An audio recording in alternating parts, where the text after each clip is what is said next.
क्या इस यात्रा से पाकिस्तान और उसके सेना प्रमुख जनरल आसिम मुनीर को कोई झटका लगेगा? आइए इस पर विस्तार से चर्चा करते हैं। मोदी की चीन यात्रा का मकसद क्या है? शी जिनपिंग के साथ जो है वो भारत के टर्म्स आप देख ही रहेंगे, काफी अच्छे होते चले जा रहे हैं। आपको क्या लग रहा है कि इस वक्त पाकिस्तान कहाँ स्टैंड करता है, और क्या शी जिनपिंग जो है वो भारत के मुकाबले में पाकिस्तान को थोड़ा सा साइडलाइन करेंगे? पहली खबर है कि जिस अमेरिका ने भारत को डेड इकोनॉमी कहा था, आज वही भारतीय इकोनॉमी डैडी बन गई है, वो भी अमेरिका की। भारत की जीडीपी ग्रोथ 6.5% से बढ़कर 7.8% पर पहुंच गई है। इसी के साथ दूसरी खबर यह है कि भारत ने अब यूक्रेन को भी तेल बेचना शुरू कर दिया है। चाइना और इंडिया के ताल्लुकात क्या हैं? आप इसी से अंदाजा लगा लें कि 7 साल बाद दौरा हो रहा है। 7 साल बाद इंडियन वजीर आजम चाइना जा रहे हैं। चीन और पाकिस्तान के बीच गहरे संबंध है, खासकर वन बेल्ट वन रोड परियोजना और चीन पाकिस्तान आर्थिक गलियारा सीपीईसी के जरिए। चीन हमेशा से पाकिस्तान का समर्थन करता रहा है और हाल ही में पाकिस्तानी सेना प्रमुख आसिम मुनीर की बीजिंग यात्रा के दौरान चीन ने पाकिस्तान को तीसरी हैंगर क्लास पनडुब्बी सौंपी। ये कदम भारत पाकिस्तान तनाव के बीच महत्वपूर्ण है क्योंकि ये पाकिस्तान की सैन्य क्षमता को बढ़ाता है।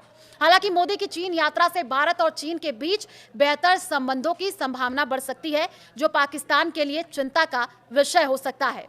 अगर भारत और चीन के बीच सीमा विवाद पर कोई समझौता होता है या आर्थिक सहयोग बढ़ता है तो ये पाकिस्तान की आसिम मुनीर को झटका है। पाकिस्तानी सेना प्रमुख जनरल आसिम मुनीर के लिए यह स्थिति अप्रत्यक्ष रूप से चुनौतीपूर्ण हो सकती है। भारत की मजबूत कूटनीति और चीन के साथ बेहतर संबंध पाकिस्तान की क्षेत्रीय स्थिति को कमजोर कर सकते हैं। पीएम मोदी के चीन पहुंचते ही यूक्रेन के राष्ट्रपति जेलेंस्की ने उन्हें फोन मिला दिया। जेलेंस्की ने पीएम मोदी से कहा है कि जल्द से जल्द जंग खत्म करवा दो। जेलेंस्की समझ चुके हैं कि डोनाल्ड ट्रंप के बस की कुछ नहीं है, वो हमें धोखा दे रहे हैं। ऐसे में पुतिन सिर्फ पीएम मोदी की बात ही मान सकते हैं। इसीलिए आनन फानन में जेलेंस्की ने पीएम मोदी को फोन मिलाया। यूक्रेन अब अमेरिका को छोड़कर किस तरह से पीएम मोदी के पास आ रहा है, अब वो देख लीजिए। जिस यूक्रेन को रूस से बचाने के लिए अमेरिका ने भारत पर दंड के रूप में 25% एक्स्ट्रा टैरिफ थोपा था, वही यूक्रेन अब भारत के डीजल की बदौलत आगे बढ़ रहा है। जुलाई के महीने में यूक्रेन ने सबसे ज्यादा डीजल भारत से खरीदा है। भारत यूक्रेन का सबसे बड़ा डीजल सप्लायर बन गया है। भारत से यूक्रेन में डीजल का डेली शिपमेंट औसतन 2700 टन देखने को मिला है। भारतीय मूल का डीजल कई माध्यमों से यूक्रेन पहुंच रहा है। इसका सबसे बड़ा हिस्सा रोमानिया के डेन्यूब नदी के रास्ते यूक्रेन पहुंच रहा है। इसके अलावा भारतीय डीजल तुर्की के रास्ते भी यूक्रेन पहुंच रहा है। बताइए, इन खबरों को देखने के बाद अमेरिका की क्या हालत हो रही होगी? पाकिस्तान तो वेंटिलेटर पर ही चला गया होगा। भारत की यही ताकत देखकर आज चीन जैसा देश भी नतमस्तक हो गया है। पीएम मोदी को खुश करने के लिए चीन क्या क्या नहीं कर रहा। 7 साल बाद इंडियन वजीर आजम चाइना जा रहे हैं। शी जिनपिंग जो पता नहीं आए हुए भी, उनको कुछ पता नहीं कितनी देर हो गई है, तो कभी आए भी हैं कि नहीं भारत के अंदर। तो एक तो इस चीज़ को ज़हन में रखना चाहिए कि इंडिया और चाइना के जो ताल्लुकात हैं ये नॉर्मलाइज नहीं होंगे इतनी जल्दी। इंडियंस चाहते हैं, इंडियंस को जल्दी है, क्योंकि इंडियंस मैसेजिंग कर रहे हैं अमेरिकन को कि देखिए अगर आप हमारे साथ इस तरह करेंगे, हमारे साथ ये जो टैरिफ लगा दी है, ये किया वो किया, तो हम फिर जो है वो खामोश नहीं बैठेंगे, हम अपनी ऑप्शंस एक्सरसाइज करेंगे। तो ये जो कुछ भी है जो चाइनीज़ करना चाहते हैं या इंडियंस करना चाहते हैं, इसमें कोशिश सिर्फ यही है कि किसी तरीके नॉर्मलाइजेशन हो इंडिया के की चाइना के साथ। लेकिन चाइनीज़ समझते हैं कि ये वो नॉर्मलाइजेशन नहीं है जो नेचुरल एक नॉर्मलाइजेशन होती है। अब देखिए ना, लड़ाई झगड़े हो रहे हैं, मुलाकातें नहीं हो रही, मिलिट्री डिप्लोमेसी, आपने हमारा इलाका ले लिया। देखिए, आप इंडियन अपोजिशन ये कहती है कि चाइनीज़ ने इंडिया की टेरिटरी पे कब्जा किया हुआ, ठीक है। ये असदुद्दीन अवैसी कहते हैं, अखिलेश यादव कहते हैं, राहुल गांधी कहते हैं, बाकी लोग जो सेटअप का हिस्सा हैं वो ये कहते हैं। अच्छा, वो बिल्कुल कहते हैं, लेकिन इंडियन गवर्नमेंट नहीं मानती इस चीज़ को, और इंडियन गवर्नमेंट नाम भी नहीं लेना चाहती चाइना का। वो शुरू से नहीं वो जिक्र करते चाइनीज़ लीडरशिप का। चाइनीज़ जो वज़ीर सदर हैं उनका प्राइम मिनिस्टर मोदी जिक्र नहीं करते, उनका नाम नहीं लेते, जो मर्जी हो जाए, जैसे मर्जी हो जाए। तो वो एक चीज़ जो है वो मुझे नज़र आ रही है कि ये कोई इतना आसान काम नहीं है। पाकिस्तान की दफ़ा हर सारे कंफर्टेबल हो जाते हैं, बुरा भला कहो, गालियाँ निकालो, जो मर्जी करो, जैसे मर्जी करो।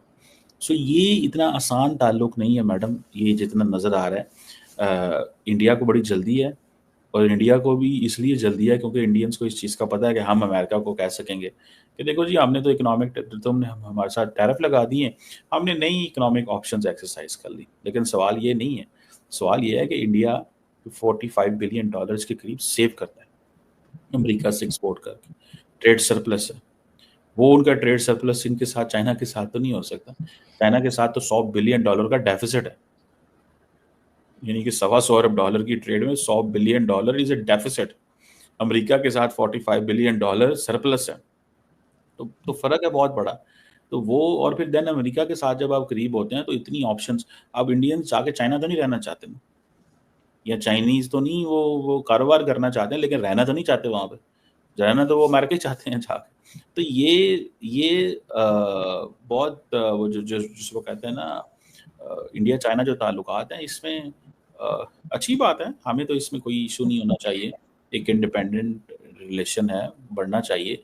और दूसरा ये भी है ना कि इंडिया कहता है, अभी इंडिया भी जापान में थे मोदी साहब, वहाँ पे कह रहे थे हम ग्लोबल साउथ के लीडर हैं, हम स्प्रिंग बोर्ड हैं ग्लोबल साउथ का। यानी कि आप इंडिया में आएंगे तो आप पूरे ग्लोबल साउथ में छा जाएंगे। यानी कि वो अपने आप को कह रहे हैं मैं रिप्रेजेंट करता हूँ ग्लोबल साउथ का। एक आज तक कॉन्फ्रेंस इंडिया नहीं करा सका ग्लोबल साउथ की इन पर्सन, ठीक है। यहाँ तो जितने भी ग्लोबल साउथ को। दोस्तों नमस्ते, जय हिंद।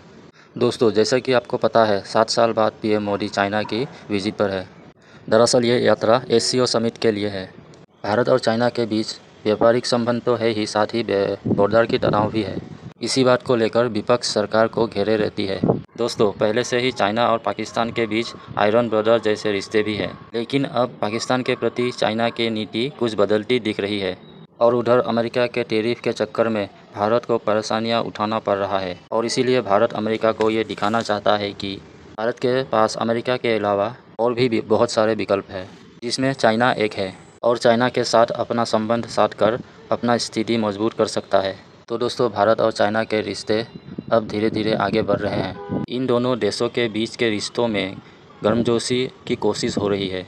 उधर भारत और चाइना के रिश्तों को आगे बढ़ता देख पाकिस्तान की चिंता बढ़ गई है। दोस्तों, दूसरी खबर ये आ रही है कि यूक्रेन अब भारत से तेल खरीद रहा है। अगर ये बात सच है तो अमेरिका को बहुत बड़ा झटका लगेगा, क्योंकि भारत का तेल ज़्यादा से ज़्यादा रूस से आता है, और अमेरिका रूसी तेल के वजह से भारत पर टैरिफ लाद चुका है, और उसी तेल को यूक्रेन खरीद रहा है। बुलाए ना तो पता चले जनाब, सारे मोदी साहब के पीछे खड़ा है ग्लोबल साउथ। और देन जब लड़ाई होती है तो ग्लोबल साउथ की आवाज़ भी नहीं निकलती, ठीक है। ग्लोबल साउथ खामोश बैठा होता है। कौन ग्लोबल साउथ में चाइना ही बड़ा मुल्क है, वो पाकिस्तान के साथ है, ठीक है।